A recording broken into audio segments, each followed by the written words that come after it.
The bell over the door rang as James Mercer stepped into Gideon's general store.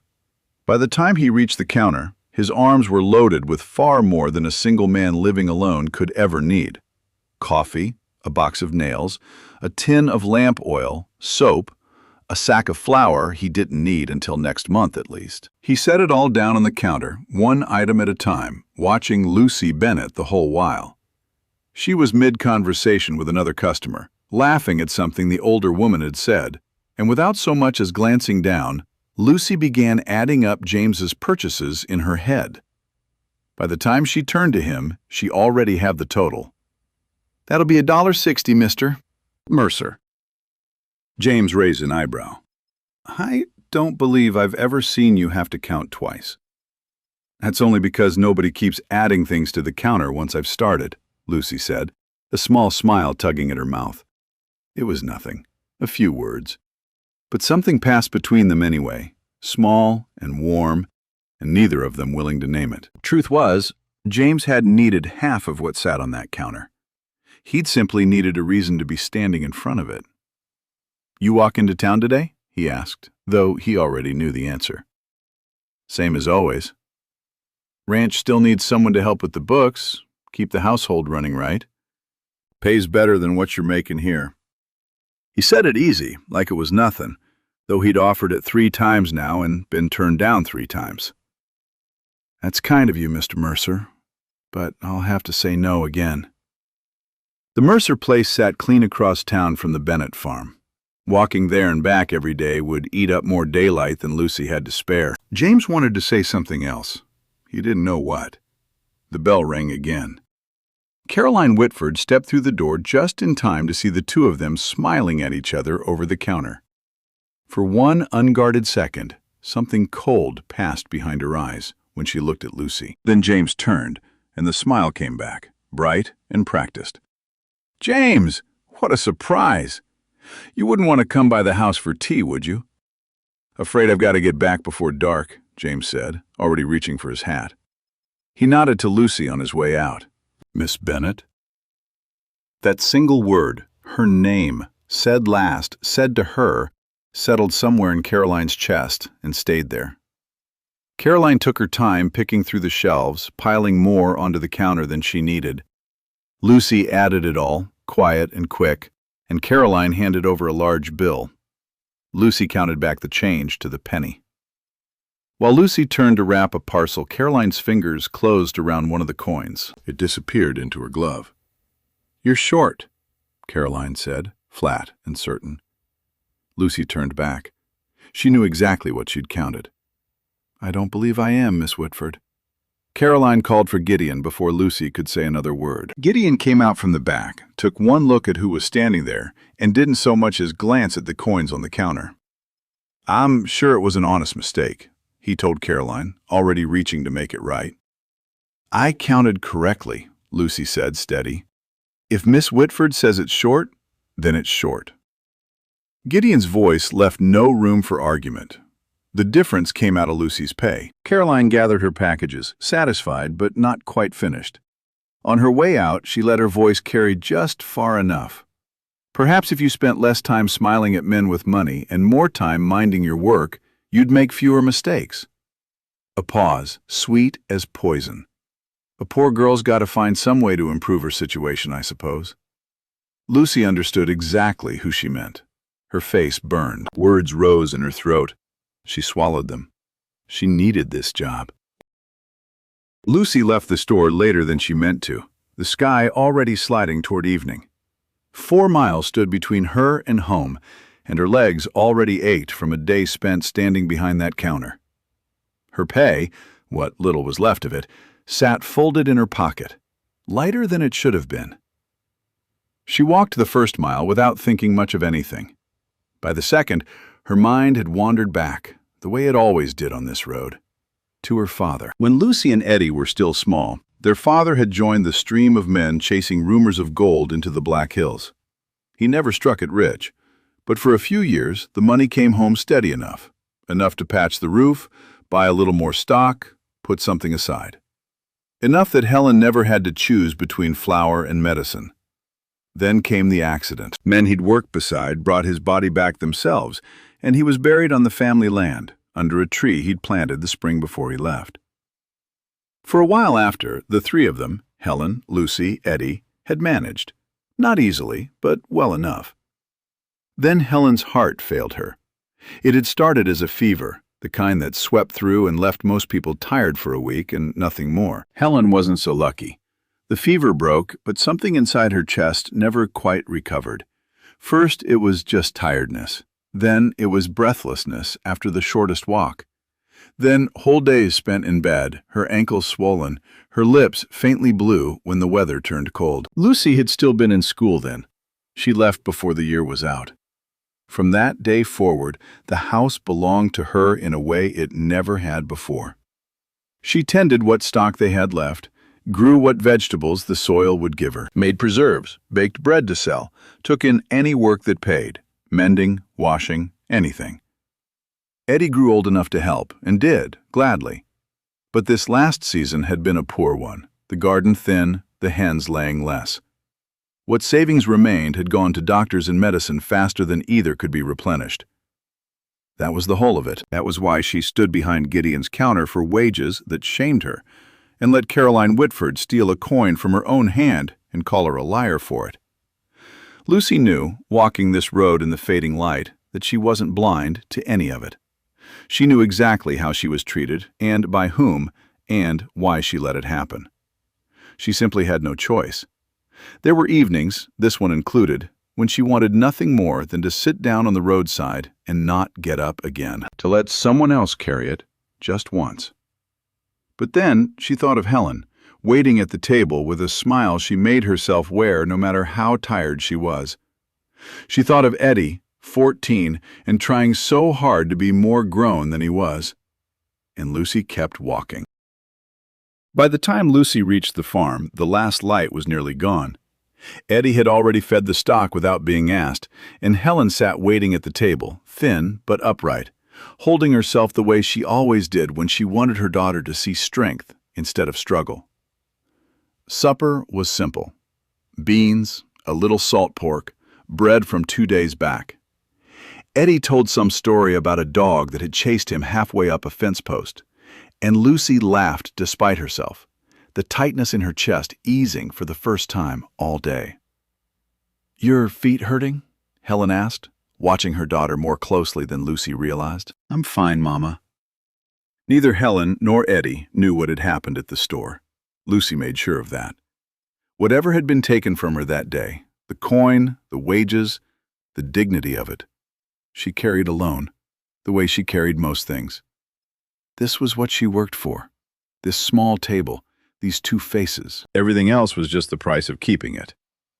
Across town, James rode back to the ranch in the dark, his mind circling the same place it always did lately. He'd liked Lucy Bennett for longer than he cared to admit. At first, it had only been the way she carried herself behind that counter. Steady, quick, never flustered no matter how the day went. Then he'd started finding reasons to be in town more than a ranch really required. Some days he bought things he didn't need at all, just to stand there a few minutes and hear her voice. He knew her mother was sick. He knew she walked that road twice a day. He knew there was a small farm behind it all, struggling the way most small farms struggled. What he didn't know, because Lucy never let it show, was how close to the edge they truly were. James had his own edge to worry about. 2 years back, he'd bought the Mercer place with what he'd saved and a loan from Whitford Bank, the note carrying a fair enough rate for a man just starting out. The ranch had been finding its feet, slow and steady, right up until this last season turned sour. Poor hay, feed costs climbing, income thinner than it should have been. The note would come due soon. James had land, cattle, buildings. What he didn't have enough of was cash. Caroline had made her interest plain more than once. Just last month, half joking, half not, she'd said, "If you were family, Papa would never let you lose the ranch over a piece of paper." James had let the comment pass without answering it. He always did. Morning came, and Lucy walked back into town as she always did, though something in Gideon's manner had already shifted before she'd even taken off her shawl. He found fault with everything. She was too slow restocking the shelves. She'd let a customer leave unhappy, though Lucy couldn't recall which customer or how. He brought up the coin from yesterday, twice, each time with a little more edge in his voice, as though repeating it enough might make it true. Lucy said nothing. She simply worked. By the end of the day, Gideon called her to the counter and counted out what remained of her pay. Less, again, the missing coin still weighing against her. "Won't be needing you tomorrow," he said, not quite meeting her eyes. "Why?" He busied himself with the till instead of answering. The truth, though Lucy wouldn't learn the whole of it until later, was simple enough. Caroline had made it clear to Gideon, in the particular way people like Caroline made things clear, that the Whitford household, and every account that followed it, would take their business elsewhere if Lucy kept her place behind that counter. Gideon had chosen the money. Lucy didn't argue. She didn't plead. She took what little he handed her and walked out into the afternoon light, her face carefully arranged into something that wasn't quite calm but would pass for it. At supper, Helen and Eddie noticed she was quieter than usual. Lucy smiled through it, asked Eddie about his day instead of answering questions about her own, and got through the meal without either of them guessing the truth. That night, alone in her small room, she lay awake and did the arithmetic she'd been avoiding all evening. Helen's medicine. Flour. Feed for the 2 remaining hens and the milk cow. What little sat folded in the tin box beneath her bed. The numbers didn't meet in the middle. No matter how many times she moved them around in her head, they simply didn't meet. For the first time in longer than she could remember, Lucy didn't know what to do next. She turned her face to the wall and let herself cry, quietly, careful not to wake anyone. It wasn't Caroline she was crying over. It wasn't even the lost wages, not really. It was the slow, sinking feeling that she had been trying so hard for so long, and everything was still slipping through her hands anyway. In the next room, Helen heard her. She didn't rise. She didn't cross the hall to press her daughter for words she wasn't ready to give. She only lay there in the dark, eyes open, understanding, more than Lucy knew, exactly how much her daughter had been carrying, and for how long. The next morning, Lucy walked into town with no clear plan beyond finding work, any work, before the week ran out.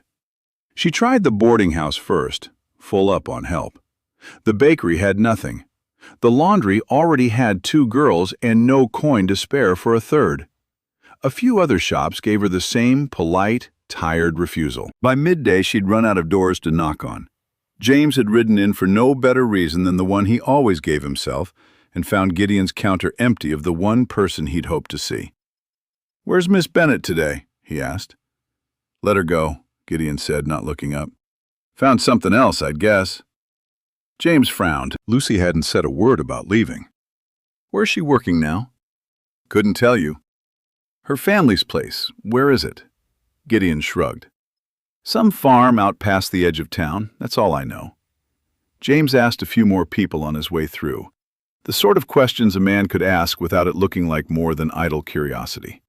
He got no clear answer, only vague directions and shrugs, until he came around the corner near the boarding house and saw Lucy stepping out of it, her shoulders set in a way that told him everything before she said a word. "Miss Bennett." She startled, then composed herself quickly. Too quickly, James thought. "Mr. Mercer." "You're not at the store anymore." Lucy hesitated only a moment before deciding there was no use pretending. "I lost the position." James didn't ask why. He suspected he already knew enough of it, and pressing her further would only ask her to relive it standing in the street. "Come work for me," he said instead. Not for the 4th time as a courtesy, this time plainly because he meant it.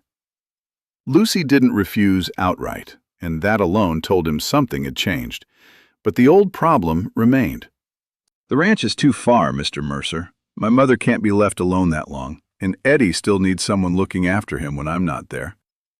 James was quiet a moment, turning something over. "There's a cottage on the property, 2 rooms. It was built for a foreman with a family, years back, before I bought the place. Nobody's lived in it since." He said it carefully, watching her face. "Your mother, your brother, the 3 of you could stay there." Lucy's guard went up at once. I don't need charity, Mr. Mercer. It isn't charity. His voice stayed even, certain. I need someone to keep the household accounts straight. Records, supplies, things I've let slide longer than I should have. I've been meaning to hire for it since before you lost your position. You know that. I'm not doing you a kindness. I'm hiring help I actually need. He let that settle before he went on. The cottage just solves the part where you'd otherwise spend half your daylight walking back and forth. Nothing more attached to it than that. There was no pressure in how he said it. No expectation waiting underneath the offer, the way there so often was with men like Augustus Whitford, or even Gideon, when they gave a woman something. Go home, James said. Talk to your mother. If the answer's no, I'll ask you again in a month, same as always. That last part, the small, familiar joke of it, was what finally loosened something in Lucy's chest.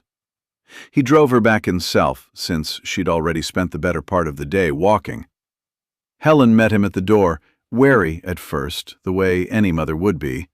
But James was careful and plain with her, laying out the offer exactly as he'd laid it out to Lucy, no more, no less.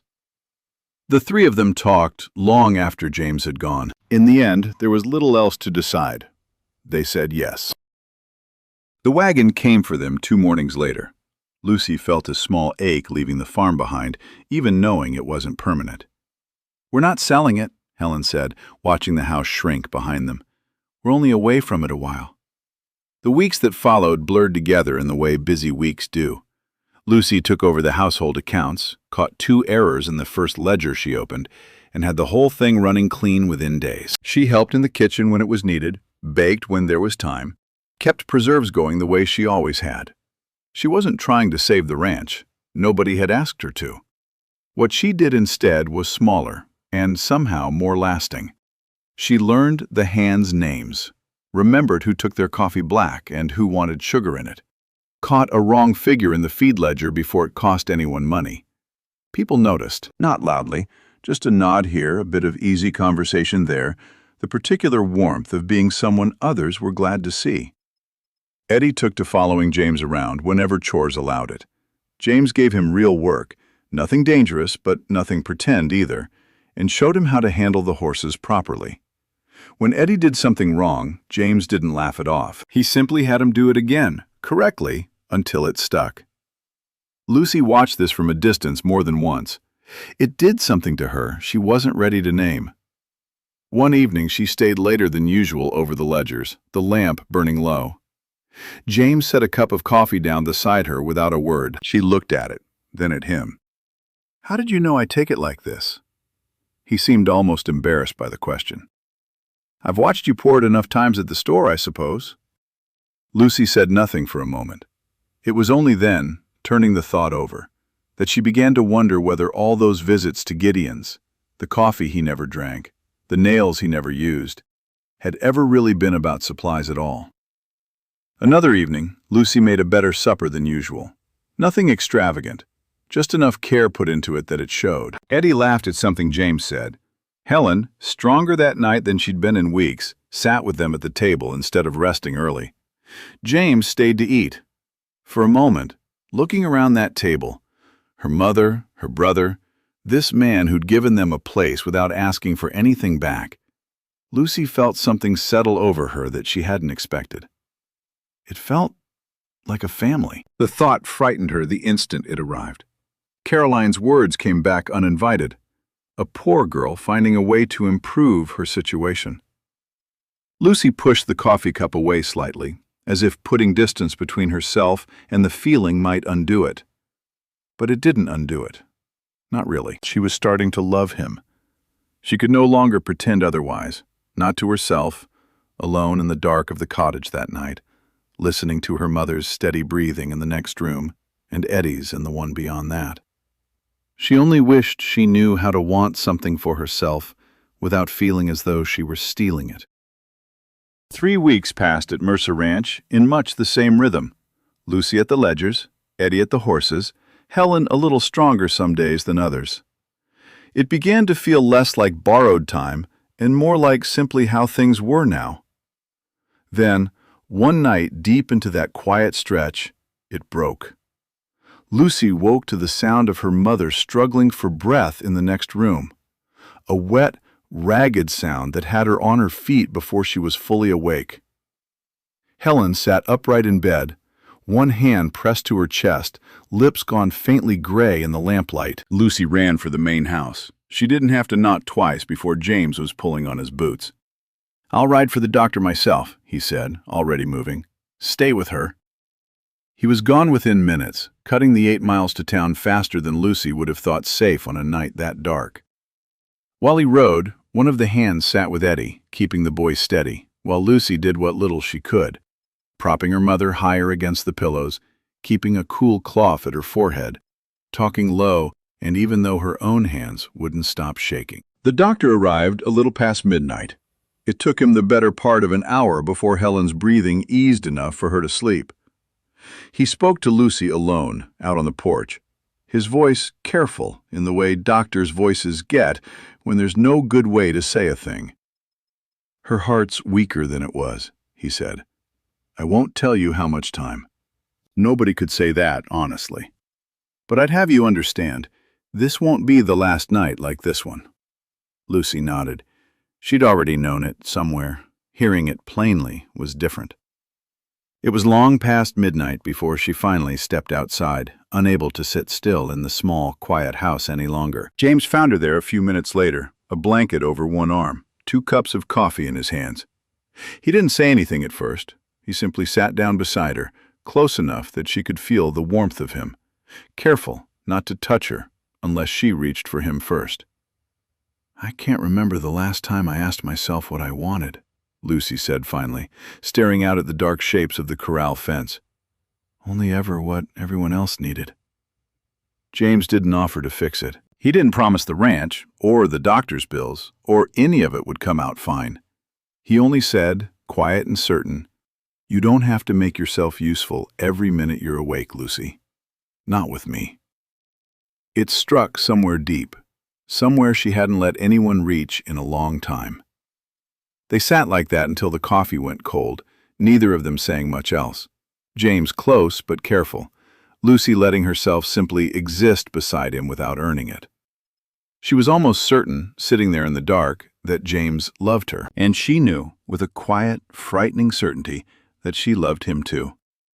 Neither of them said it.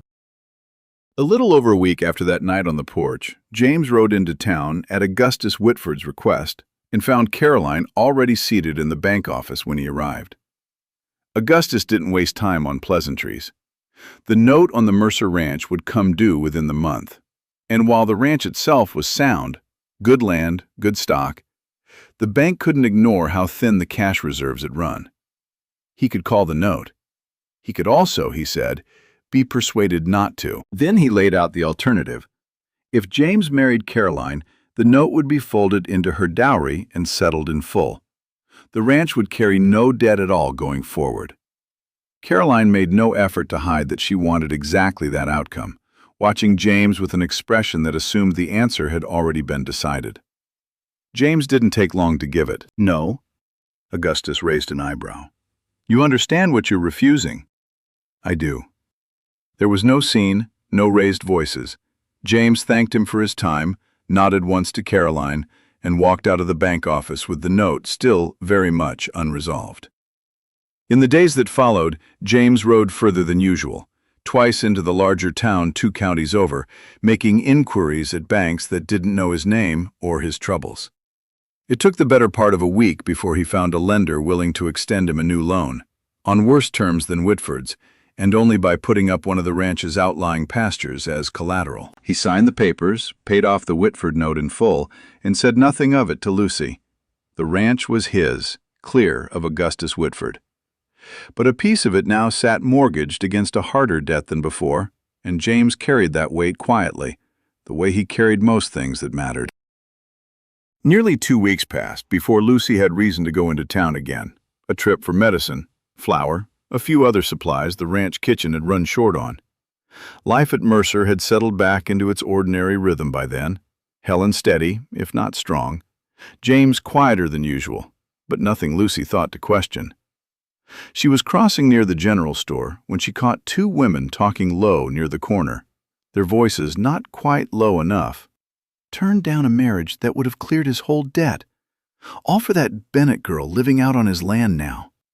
Lucy's steps didn't slow, though something in her chest tightened. Caroline appeared from the mercantile a moment later, as though she'd been waiting for exactly this moment to arrange itself. She stepped directly into Lucy's path, her smile arranged with care. "Miss Bennett, I hear you've done rather well for yourself. Better than the store, I'd imagine. A roof, wages, and now your whole family settled on his land." She let the pause sit. "And James mortgaged part of the ranch, I hear. Also, he wouldn't have to marry someone who might actually help him." Lucy felt the old heat rise in her face, the same one from that first day behind the counter. This time, she didn't swallow it. "James made his own choice," Lucy said, steady, meeting Caroline's eyes without flinching. "And if the choice was between losing a piece of land or marrying a woman who uses money to humiliate people smaller than her, I'd have made the same trade." "Gladly." Caroline's smile faltered, just slightly. "If it were mine to choose," Lucy went on, quieter now, "I would have chosen exactly what he chose." There was nothing left for Caroline to say that wouldn't make things worse for her. She opened her mouth once, found nothing there, and closed it again. Lucy didn't wait to see what she'd do with the silence.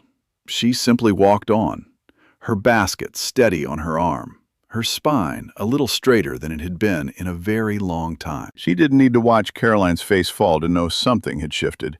She could feel it in her own chest, the particular unfamiliar weight of having stood up straight and not flinched. For the first time since that day behind Gideon's counter, Lucy walked home without carrying anyone else's words inside her. Lucy went looking for James as soon as she reached the ranch, the walk back having given her plenty of time to settle her thoughts into something close to calm. She found him near the barn and didn't waste time on preamble. "You mortgaged part of the ranch." James didn't try to deny it. He never had it in him to lie to her, even when the truth cost him something. "I did." He set down what he'd been holding. "Augustus offered to clear the note if I married Caroline. I said no. Took out a harder loan instead, put up the north pasture as collateral." "Why?" "I wasn't going to sell myself to keep land clean of debt, and I wasn't going to let the men who work this place lose their wages over my pride." He paused. "That's most of it." Lucy watched him carefully. "Was that all?" James went quiet in a way that told her it wasn't. "No." He looked at her then, really looked, in a way he hadn't quite let himself since the night on the porch. "I've cared for you a long while, Lucy, longer than you'd think. Before you lost the position at Gideon's. Before any of this, the cottage, the wages, any of it." His voice roughened slightly. "Every time I came into that store, it was never about flour or coffee or nails. It was you. It was always you." Lucy said nothing, waiting. "I didn't say it then because I was a coward about it," James went on. "And once your family came to live on my land, I couldn't say it at all. Not without you wondering whether you had to feel something back. Because I paid your wages, gave you a roof, sent for the doctor when your mother needed one." His jaw tightened.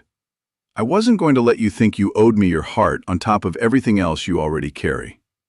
It struck Lucy harder than anything he could have said outright. This was exactly what she had feared, becoming one more debt to be paid, one more thing she gave because she had no choice. He had seen that fear before she'd fully named it to herself, and he had chosen silence rather than let her carry it. "I have feelings for you too," Lucy said quietly, the words costing her something to release. "I have for some time now." James's expression shifted, hope moving through it before he could guard against it. "But I need time," she went on. "Not because I doubt you, because when I choose you, if I choose you, I need to know it's because it's what I want, not what's best for Mama or Eddie or our situation, not because you saved us." "I understand," James said, and he meant it plainly, without argument. I'll wait. He didn't reach for her, didn't press for more than she'd offered. For a long moment they simply stood there, close enough that their hands nearly brushed. Then, slowly, deliberately, Lucy closed the last of that distance herself and took his hand in hers. She held it there a while, saying nothing more. It was enough, for now. The weeks that followed asked for patience more than drama. The new loan sat heavier on the books than the old one had, but James managed it, and the ranch didn't buckle under it. Lucy kept baking and selling what she could from the kitchen. Bread, preserves, small things that added up slowly. Nobody called it saved. It simply held. One afternoon, checking fence line with Eddie, James let the boy handle the wire alone for the first time. Eddie got it wrong twice before he got it right. And when he finally did, he looked up at James like the moment meant something. "Reckon I could work for you proper someday? When I'm grown?" "If you still want to, when you're grown," James said. "But finish what your sister had to leave behind first. School. That comes before any of this." Eddie went quiet at that, thoughtful in a way that surprised James. When Lucy heard about it later, it cost her more composure than she expected to keep. James had taken to visiting the cottage often by then, always knocking first, always asking after Helen before anything else.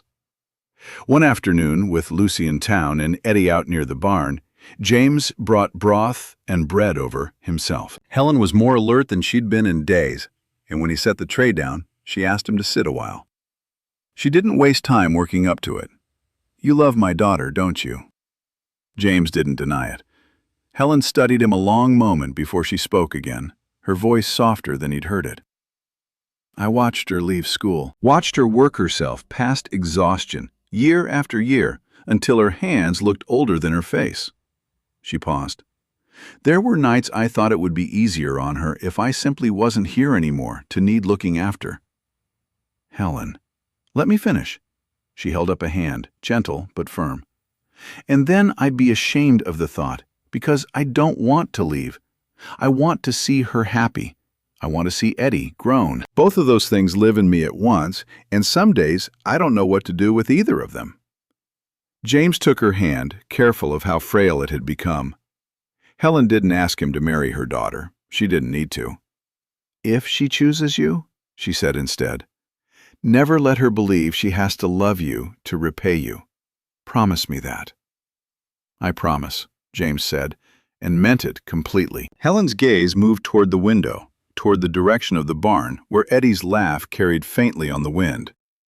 "And the boy, I won't ask you to be his father. Only that if he needs one, you'll be there for whatever a good man ought to show him."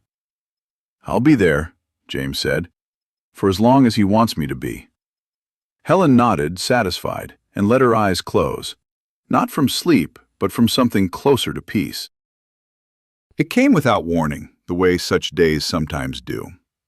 Helen woke one morning different from the ones before it, more alert, color back in her face, strength enough to sit up without help and, before long, to stand and take a few steps across the room on her own. Lucy and Eddie were overjoyed, hovering close, trading looks of relief neither of them dared say aloud. James was quieter about it. He'd seen enough of sickness to know what a good day sometimes meant, though he kept that thought to himself. Over breakfast, Helen said what she wanted. "I'd like to go home, just for the day." Lucy hesitated. "Mama, the ride—" "Just a day, Lucy. I want to see the house." There was no arguing with the look in her eyes. James had the wagon fitted with extra blankets and drove them himself, slow and careful over every rut in the road, until the old Bennett farmhouse came into view. Smaller than Lucy remembered it, dust settled thick on the windowsills, but standing all the same. They spent the day opening it back up, windows thrown wide to let the air move through. Eddie disappeared into his old room and came back holding a carved wooden horse he'd forgotten he owned, grinning like he'd found treasure. Looking for a blanket, Lucy opened the old trunk at the foot of her parents' bed and found, folded carefully beneath a quilt, her mother's wedding dress. She said nothing about it. She only closed the trunk gently and carried the blanket out. Helen sat in her old chair by the window, the one that had always been hers and watched all of it with an expression Lucy couldn't quite name, something between contentment and goodbye. James didn't stand apart from any of it.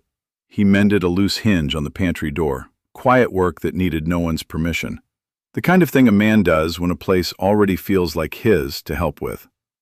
Watching him move through her family's home like it was simply his to help with, Lucy understood something she hadn't fully let herself see before. He isn't just stepping into my future, he's honoring my past, too.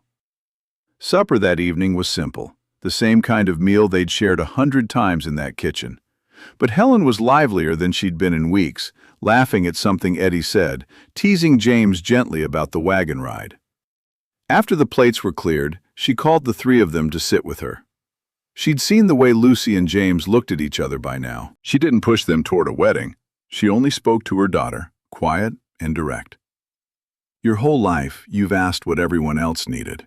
Your brother, me, James in a way, without either of you meaning it to happen that way. She reached for Lucy's hand. One day soon, you're going to have to let yourself ask what you want. Not what's needed, what you want. Lucy's eyes filled before she could stop them. Helen looked at James then, and something passed silently between them. The promise he'd already made her, unspoken now, but understood. James reached for Lucy's hand. She let hers rest inside his. I used to think I'd have time enough to see you in a wedding dress, Helen said softly. I don't know that I will now. But I've seen enough tonight that I'm not afraid of you being alone anymore. Mama, don't! Let me say it. Helen's voice stayed gentle, but firm. I wanted to come back here because my body's told me it's near its limit. I want to lie in this house one more time. I want to be close to where your father rests. And I wanted both of you beside me while I said it plainly, instead of leaving you to guess. When it's time, Helen said, looking between her children, lay me beside him. Eddie's composure broke first. Quiet tears he didn't try to hide. Lucy reached for her mother's hand, tried once more to tell her not to speak that way. Helen only stroked her daughter's hair, the way she had when Lucy was small. I held on longer than I might have, because I worried so much for the both of you, she said. I think now I can let some of that worry go. Helen slept in her old room that night, in the bed that had been hers for 20 years.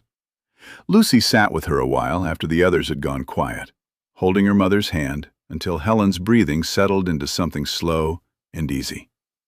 Eventually, Lucy left the room too, believing, the way people often do on ordinary nights, that morning would come the same as any other. It didn't. Helen simply didn't wake. There was no struggle, no final words drawn out and dramatic. She had gone quietly, sometime in the night, in the house she'd asked to see one last time. They buried her 2 days later on the family land, beneath the same tree where her husband rested, exactly as she'd asked. James stood with Lucy through all of it, close but silent, making no attempt to shield her from the grief or hurry her past it. Eddie stood on her other side, small and steady in his own way. Nothing needed to be said. James being there was enough. James didn't bring up his confession again in the weeks that followed. He didn't ask if she'd decided. He didn't hurry her. Lucy noticed it more than he probably realized.